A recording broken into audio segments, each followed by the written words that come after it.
दो भाई की कहानी कैन हवेली की। हाबिल तो भेड़ बकरियों का चरवाहा बन गया,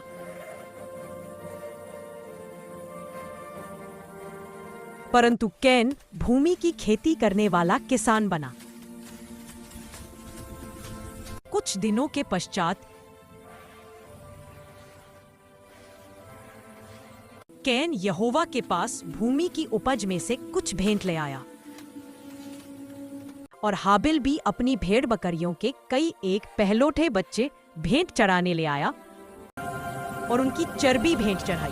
तब यहोवा ने हाबिल और उसकी भेंट को तो ग्रहण किया, परंतु कैन और उसकी भेंट को उसने ग्रहण न किया। तब कैन अति क्रोधित हुआ और उसके मुंह पर उदासी छा गई। तब यहोवा ने कैन से कहा, तू क्यों क्रोधित हुआ और तेरे मुंह पर उदासी क्यों छा गई है?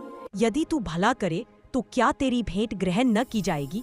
और यदि तू भला न करे तो पाप द्वार पर छिपा रहता है और उसकी लालसा तेरी ओर होगी और तू उस पर प्रभुता करेगा।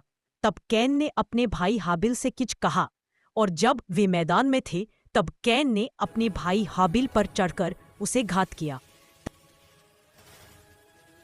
तब यहोवा ने कैन से पूछा, तेरा भाई हाबिल कहाँ है? उसने कहा, मालूम नहीं। क्या मैं अपने भाई का रखवाला हूँ?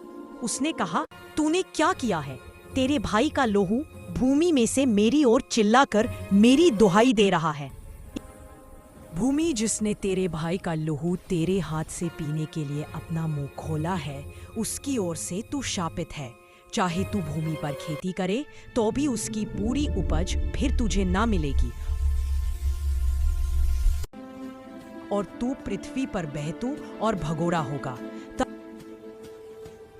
कायन ने यहोवा से कहा, मेरा दंड सहने से बाहर है।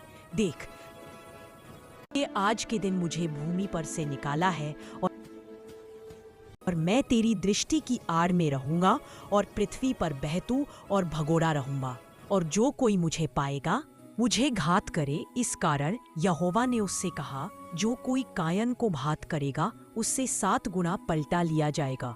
और यहोवा ने कायन के लिए एक चिन्ह ठहराया, ऐसा न हो कि कोई उसे पाकर मार डाले। तब कायन यहोवा के सम्मुख से निकल गया और नोद नाम देश में, जो अदन के पूर्व की ओर है, रहने लगा।